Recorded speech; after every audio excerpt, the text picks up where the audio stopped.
video is about like weird plants, etc. And their uses, or just like the first article is weird plants that seem more supernatural than natural, such like interesting things that you may not have heard of, etc. So, from a flower which resembles a brain to a 3-meter tall plant that smells of rotting flesh, sometimes the natural world is more horrifying than any fiction. Discover this creepy collection of nature's strangest plants. So Bleeding Heart is the first one, so I'm not going to try and say their whatever name because it's quite hard to pronounce. So, native to Siberia, northern China, Korea and Japan, Bleeding Heart get its name from its shape and distinctive white tips which resemble droplets. The first specimens were introduced to the UK in the 19th century by botanist Robert Fortune. They bloom in springtime.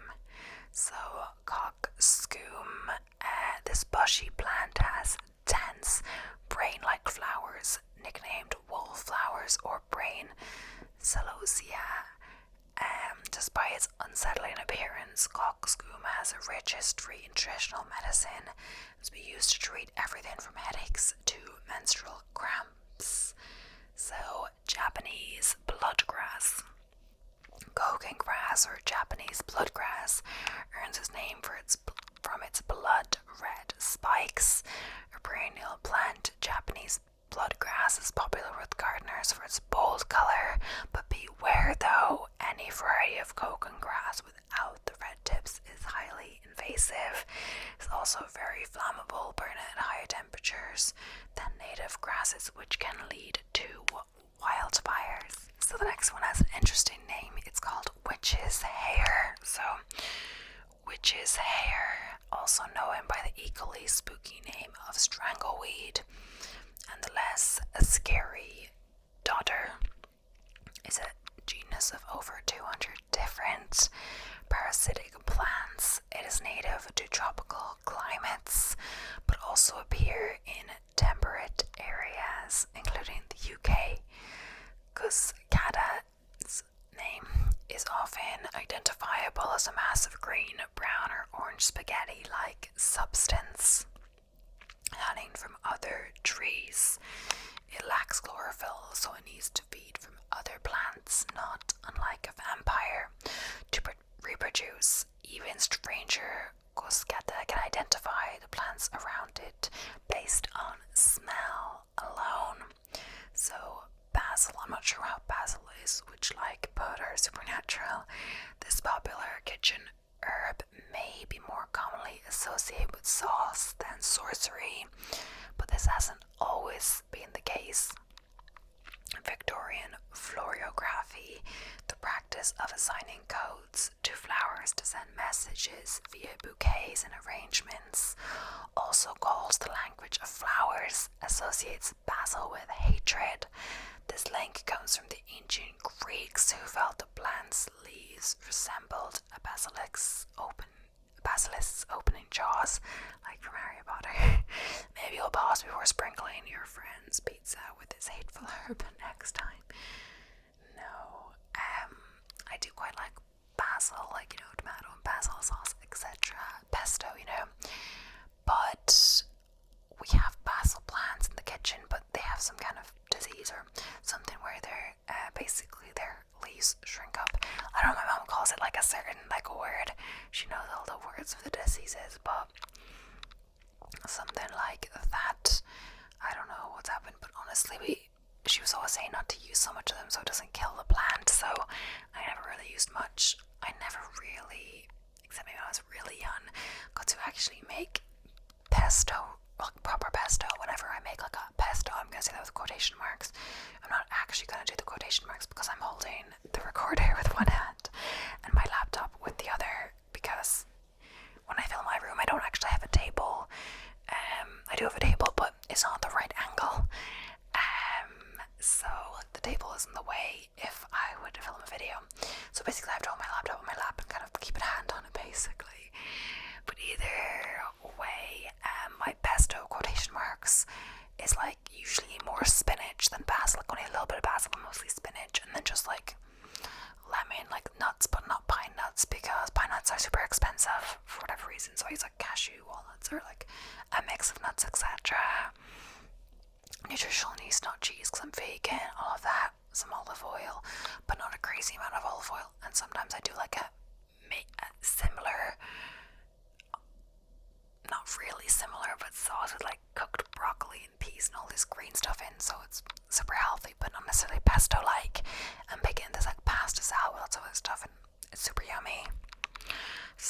Belladonna or deadly nightshade is an extremely toxic herb that when eaten causes delirium, hallucinations, and eventually death. And also, nothing against basil, we just never had enough to actually make a proper pesto, because you need a good bit.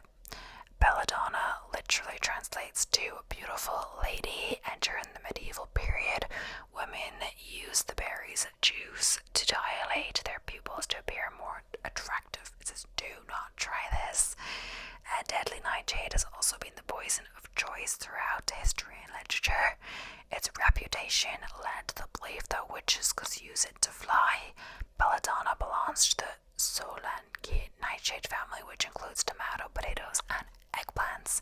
Yeah, I have heard of nightshades, or some people try to avoid nightshades. Like my dad tries not to eat too much nightshades, and my mom now too, but honestly, they still do eat loads of nightshades. Like potato, like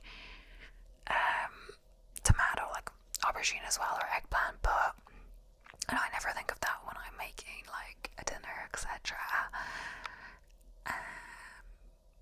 Yeah, like if you were to like exclude everything the people didn't want, you'd never eat anything, and then I want to eat them too. Like my other brother doesn't eat like too many carbs, so I was making a dinner and I said like butternut squash pasta, and he was intrigued.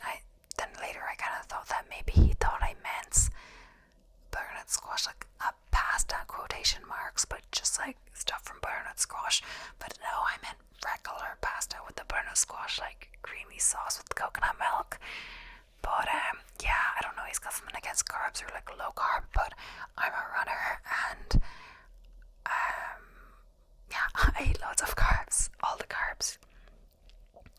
So wolf's bane. Wolf's bane is the name of a genus of flower and plant in the Ranunculake family. I'm saying that so wrong. Identifiable by its beautiful flowers, wolf's bane is a fast-acting poison which can result in nausea, vomiting, paralysis, breathing, and heart problems before killing you. It was used to create poison arrows in China, and like belladonna was a popular poison in ancient Rome. Wolfsbane got its name from when it was used to poison wolves and panthers in the 18th century. As fact often blurs into fiction, this use has morphed in popular culture, where it's often shown to be an effective werewolf deterrent. Yeah, I kind of know about this from, well, also werewolf for deterrent, yeah, I know from like vampires, etc. Also, it was in Jenny and Georgia poisoned Kenny with wolfsbane. She was giving him a morning smoothie, and like a blueberry kind of smoothie. I guess that kind of hid the color because she put blueberries in it, or like you wouldn't question why it was like purple, the smoothie or whatever. And he was drinking it as he was driving. He drank it before he drove, and maybe as he was driving as well. But then he had a heart attack or whatever in the car and crashed the car. Hemlock. The extremely hardy poisonous hemlock is an invasive plant that can grow to heights of 2.4 meters. Its seeds and roots are especially poisonous. If being deadly was not enough to put you off, hemlock also has a repulsive smell which may be carried on the wind. In ancient Greece, hemlock was used to poison prisoners, including the philosopher Socrates. I didn't know that about the Socrates, I believe. So, carrion plant, a flowering plant native to the desert regions of Tanzania and South Africa. The carrion flower, or toad flower, earns its name from its absolutely repulsive smell. It releases a rotting flesh odor to attract flies to pollinate it. The plant smells so terrible that scientists are working on ways to use it as a human appetite suppressant. What? Cobra lily, arguably the cutest of the spooky entries in this list. The cobra lily, or Californian pitcher plant, is a carnivorous plant that grows in bogs. Its name comes from its tubular top, which resembles a cobra's hut, while its forked leaf looks like a ton. The plant traps insects by luring them in. Once the prey is inside, light shining through the translucent hood prevents it from finding the exit. The downward pointing hairs ensure the insect strip is one way. That does sound creepy. Corpse flower, so not to be confused with the carrion plant above. This is another plant that reeks of rotten bodies on blooming. Corpse flowers can take 5 to 10 years to bloom for the first time and may take another 2 to 10 years to bloom again. So smelling one is a rare experience. It has the largest unbranched inflorescence, a group of flowers on a main branch that can reach heights up to 3 meters. Bonus fact, its binomial name derives from the Greek for giant misshapen phallus. So Venus, a flytrap, yes, I've heard of this one. The most iconic of the carnivorous plants, the Venus flytrap. Its uncanny, seemingly sentient nature has influenced pop culture, including Pokemon, The Day of the Trifid, and Little Shop of Horrors. Charles Darwin once described the plant as one of the most wonderful in the world, though it was unlikely their insect prey would agree. The plant uses sweet nectar to attract flies, then when one lands and triggers the fine hairs within the trap, the plant closes around the fly and digests its soft tissue with enzyme. So, black bat flower. Flowers tend to be colourful to attract pollinators, but this and the next entry lean to the dark side. The black bat flower has large black flowers which measure 30 centimeters and sprout whiskers which reach 70 centimeters in length. It is found primarily in Southeast Asia and prefers forests and valleys in shady areas. So black magic, so the unusually colored leaves of the taro plant are specifically bred for their appearance, also known as black elephant ears, which isn't quite as spooky. This evergreen plant can grow up to 1.8 meters tall. Black magic is fairly easy to grow, so it could be the perfect Halloween addition to your garden. So doll's eye, so white baneberries, known as doll's eye, as the black stigmas in the white berries make it look like a cluster of eyeballs on stalks. If this baneberry's creepy appearance wasn't enough to ward you off, it is also poisonous to humans, thanks to its immediate sedative response in muscle tissues. Birds find the berries harmless and are the main means of the plant's dispersal. So, ghost plant. The ghost plant gets its nickname for its unusual coloring. It completely lacks chlorophyll and does not need to photosynthesize thanks to its symbiotic relationship with fungi, where it gets nutrition through parasitism. This gives it an ethereal glow and the ability to grow in the darkest of forests.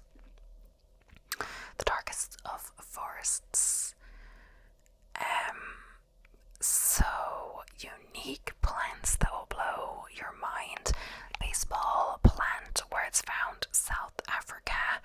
This ball-shaped succulent plant is also called sea urchin plant. Given the shape of its body, it used to be only found in the Great Karoo region of South Africa. Unfortunately, it's become associated with unsustainable harvesting practices as more people around the globe have decided to grow baseball plants around them. That being said, it is now considered endangered and nearly extinct in its natural habitat, yet it's commonly cultivated around the globe.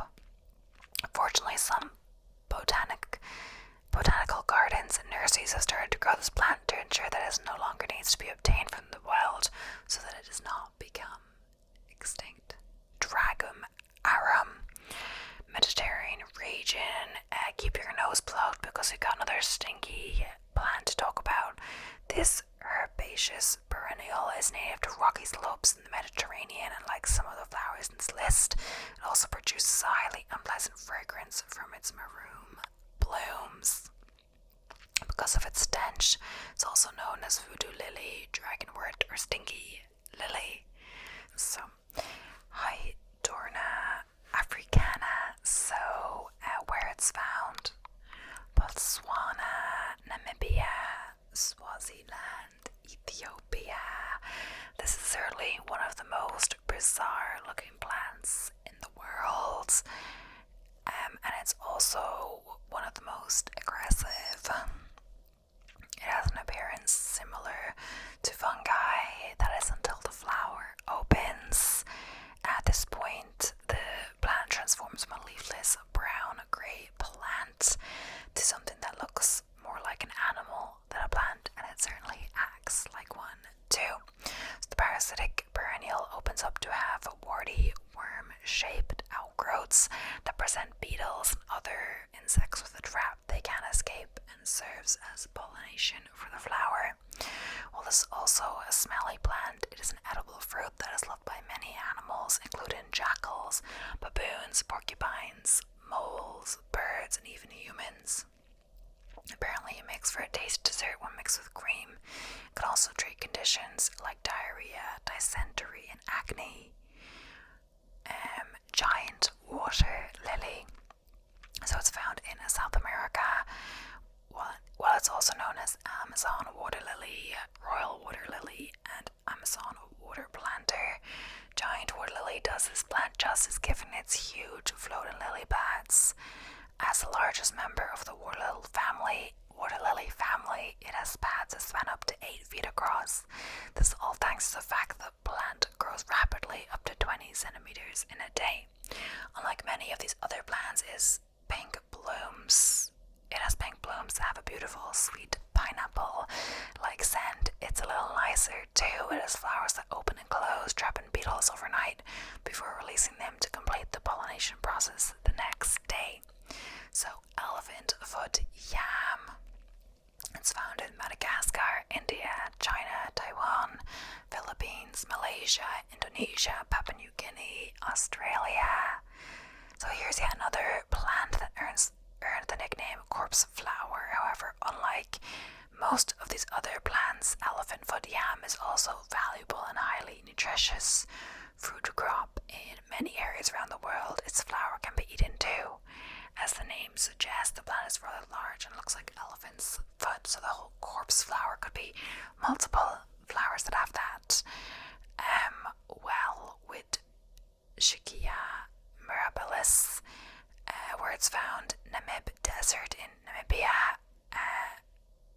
and Angola. So here are a few words commonly used to describe this plant.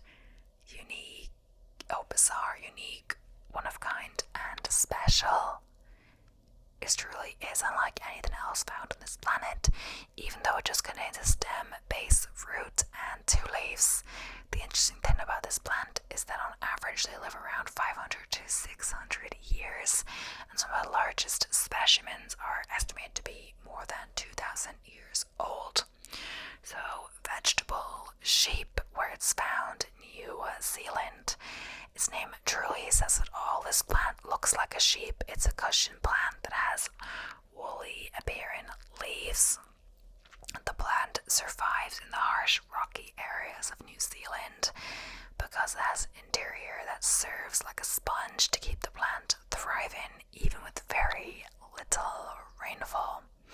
So living stones, where it's found in southern Africa, usually referred to as flowering stones or living stones. These plants look just like little rocks. As a survival strategy, the resemblance to small stones allow these plants to survive the grazing periods of cows and other animals that might otherwise eat them if they knew they were plants.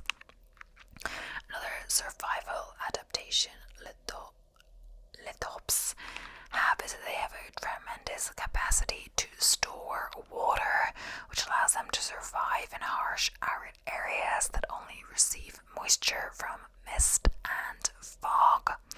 So canes, holly, where it's found Tasmania. So there's one main reason this plant is very interesting. It can live up to 135,000 years. Although most of them live an average of 300 years, the plant can clone itself for a minimum of 43,600 years. This means that all plants are genetically identical and they are one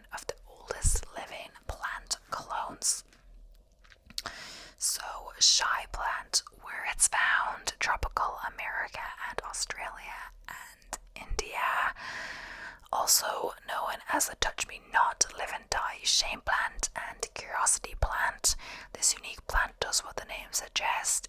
It contracts its leaves very rapidly when stimulated by touch or sound. The plant with a prickly pink flower head that is also used in Ayurvedic medicine for its many healing properties. In fact, it shows promise as a herbal medicine that serves as an anti-venom, anticonvulsant, aphrodisiac, antibacterial, and wound-treating plant. So, spotless water meal, where it's found Asia, Europe, Australia, Africa, and parts of South America, where some of these other plants are known for their extremely large size. Spotless watermeal is unique for being known as tiny. It is a floating plant in still water bodies like ponds. It only reaches sizes of up to 100 millimeters, making it the smallest vascular plant on our planet. It serves as a food source for crustaceans, frogs, fish, dragonflies, and even humans. It is a good source of protein, minerals, amino acids, and vitamins, and minerals like vitamin B12, calcium, zinc, and magnesium. So tropical pincher plants found in Indonesia, Brunei, and Malaysia. So the name says it all. This carnivorous plant looks like a pitcher, also known as monkey cups, because monkeys often drink their stored water. These plants have dazzling colors and decorative traps and have to be some of the most interesting and beautiful carnivorous plants in the world. Not only are they beautiful, but they're also successful. They have interior glands that secrete nectar that trap unsuspected insects. Some species have even been known to catch and consume whole rats. Oh my gosh, wow. So Cape Sundew, found in South Africa. Most of us are attracted to shiny things, and this is a trait Cape Sundew uses to their advantage. They have strap-like leaves, tentacles that capture glistening dewdrops, which entice insects, ultimately leading to their demise. In fact, their scientific name is actually derived from the Greek word for dew. This hardy carnivorous plant is also used by humans to treat a range of ailments, everything from warts, sunburn, to tuberculosis, coughs, and syphilis. So, bladderwort, found in North America. There's one slight difference about this carnivorous plant when compared to the other ones. It's an aquatic plant, so it has underwater leaf-like stems that capture tiny aquatic organisms. So, much like a Venus flytrap, it has hairs in the opening of the stems that serve as a trigger, automatically causing the trap to spring open to capture organisms before closing again to digest its victims. At the other end of the food chain is also consumed by several different mammals, insects, and waterfowl. In some cases, it's also used by insects as shelter in which to lay eggs. Hammer orchid, so where it's found, Australia. The hammer orchid has an interesting survival strategy. It emits pheromones to attract male wasps, and has a hammer-shaped portion of its labellum that looks like a female wasp. Once the male wasp tries to fly away with what they assume is their mate, the labellum moves so the wasp either deposits or removes pollen. So, monkey tail cactus, found in Bolivia. So the cactus can survive harsh climatic conditions, as typically found living in between steep rocks. But that's not what makes it interesting. As the name may allude to, this cactus has stems that look like a monkey's tail. While it may appear soft like a monkey's tail, don't be fooled. You don't want to touch it. So, 11 most wanted rare plants in 2024. So, Musa, this pretty plant is a real rare one. The Musa is the variegated version version of the banana plant. She originates from Indonesia and is a real tropical plant. The leaves are green and white, variegated, and almost look like a camouflage print. Even the peel on the fruit of this banana plant is variegated. How funny is that? Though it's very unlikely that she will grow bananas when kept indoors. She's a real statement piece, and she can grow very tall with the right care. We love this special plant. So, Philodendron Florida Beauty. So a very popular plant. The Philodendron Florida Beauty, also called Magic Mask. She looks a bit like the Florida Green, but the Florida Beauty is embellished with a gorgeous variegated pattern. She comes with yellow and white patches, which are divided into similar parts. Beside that, the variegation won't disappear. This rare beauty is a real must-have. So, Monstera Thai constellation. The Monstera Thai constellation is a very popular rare plant. This beauty has yellow variegated leaves, which can grow pretty big. Her size, though, makes her extra special, and even though she is pretty rare, she is super easy to grow and low maintenance. She originates from Thailand, but not in the way you might think. She was developed in a tissue culture laboratory in Thailand. That's how she got her name. Cool, right? So Monstera tulisoa aurea. This plant looks a bit similar to the Thai constellation. The Monstera tulisoa aurea, also referred to as the Monstera borgiana aurea. The aurea is characterized by yellow variegation that occurs in a splotchy pattern. The leaves of this beauty are more compact and has most of the time less variegation than the other variegated Monstera varieties. The Monstera tulisoa has two kinds of plant tissue presented, which are rare to find in nature. This makes her a real rare plant. So now I'm going to go on to the unusual herbs to grow it and finish that article, but it was getting very repetitive. So bloodflower, also known as scarlet milkweed or wild IPECAC, is native to tropical South America but thrives in USDA zones 8B to 11, an evergreen shrub. Bloodflower grows to around 3 feet in height with vibrant deep red and orange blossoms that attract butterflies. So once used as an emetic, and its white stem sap was used to remove corns and warts. So Chinese keys, so native to Indonesia and thrives in shaded, moist areas with well-drained soil, also known as lesser Lengan and Grashai. Chinese keys tolerates frost and will bloom throughout the year in USDA zones 9 to 11. It is a deciduous perennial that grows to about a foot in height and across. The young leaves, shoots, and roots are used in salads. So, Echinacea, so a lovely flowering perennial that is tolerant of either sunny or shaded areas, also referred to as coneflower. Echinacea has been purported to have immunological benefits. Its blossoms are a welcome addition to the garden and can be used in fresh or dried flower arrangements. Epazote, a herb commonly found in Mexican cuisine, a hardy plant in hot, dry climates. It can become invasive. The flavor is said to be both peppery and mint-like. Epazote has been used to treat flatulence. Very wand or false unicorn, so it grows in rich, moist soil in USDA zones 4 to 9 in sun to light shade. This herbaceous perennial grows to around 4 feet in height, adorned with white flower spikes in mid-spring.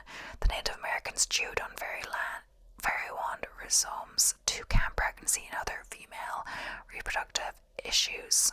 Ginkgo biloba. So this is a deciduous tree that can grow up to 70 feet in height. The trees have uniquely shaped leaves. They can be container growing, provided the tub has plenty of room. Choose only male trees for growing. So saffron. Saffron is the most expensive spice in the world due to the difficulty in extracting the delicate orange stigmas. It takes 75,000 blossoms to produce 1 pound of dried saffron that wholesales for $70 an ounce. The saffron crocus can be grown in USDA zone 6 to 9. Makes for gorgeous autumn colors and will provide nice grass-like green foliage throughout the winter. And honestly, I'm not sure what the USDA zones are. Sneezewort. So sneezewort will grow in almost any soil type and is also drought and frost resistant. This hardy perennial herb is also referred to as wildfire or adder's tongue, is hardy to USDA zone 5. The double white blossoms borne on 2-foot long stems make great cut flowers for fresh or dried arrangements. Chewing on the leaves is said to relieve toothaches, and the dried leaves were once used as snuff. So, my voice is getting sore really early for whatever reason, but yeah, thank you so much for watching today's video. I hope you enjoyed. I'm sorry, I think the lighting deteriorated as the video went on. I'm not sure. Who knows? But yeah, thank you so much for watching. I hope you enjoyed. I'll be seeing you in the next